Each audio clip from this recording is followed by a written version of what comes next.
Hello नमस्ते सबैजनालाई मेरो युट्युब च्यानलमा र म अहिले यस बेला बिहानको 9 बजिरहेको छ।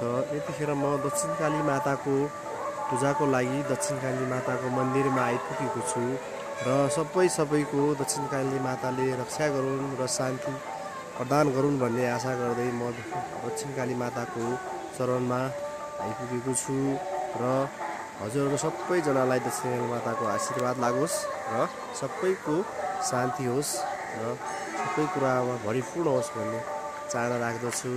र मैले आज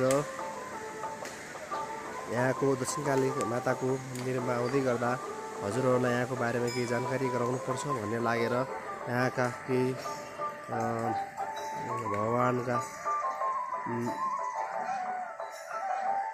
भगवानको मूर्ति र मन्दिर हजुरहरूलाई देखाउन गइरहेको छु।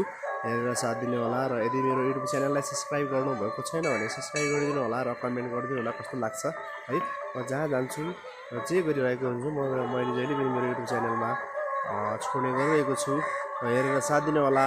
यस्तो सबैजनालाई नमस्ते।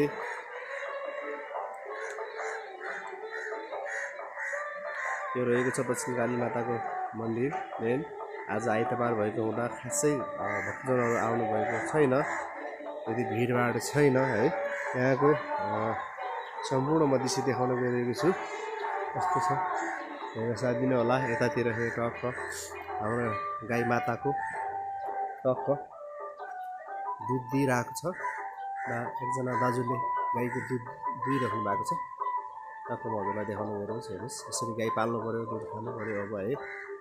अब त्यतिकै डुलेर भएन। यसै गरी म यहाँका केही रमाइलो दृश्यहरू देखाउन गइरहेको छु। हेरेर साथ दिनु होला है। यस्तो लाग्छ यहाँ चाहिँ मयूर रहेछ फेरि। ल हेर्नुहोस् त मयूर कस्तो कति राम्रो मयूर छ। आहा मयूर। यसै गरी अझ यहाँ धेरै चिजहरू छ, म हजुरलाई देखाउँदैछु। एकछिन गर्नु होला। यसै गरी यहाँ रहेको छ यो सिंहले शिकार गर्दै गरेको दृश्य यहाँलाई देखाउन गइरहेको छु। हेरेर साथ दिनु होला। यति नेचुरल छ है। सिंहले चाहिँ हरिणलाई अट्याक गरिरहेको छ।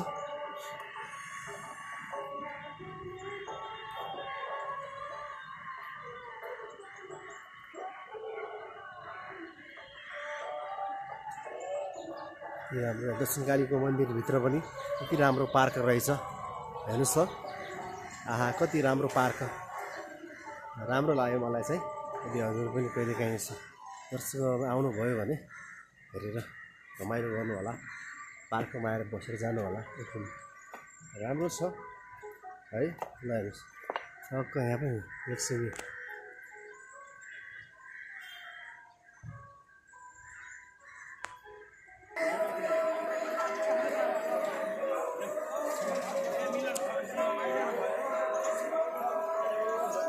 सबैलाई दक्षिणकाली माताले रक्षा गरौँ भन्दै म आज मेरो भिडियोलाई यिनै गर्छु र म भगवानको दर्शन गर्नेछु। हस् त मेरा प्यारा दर्शकहरू सबैजनालाई नमस्ते, बाई बाई।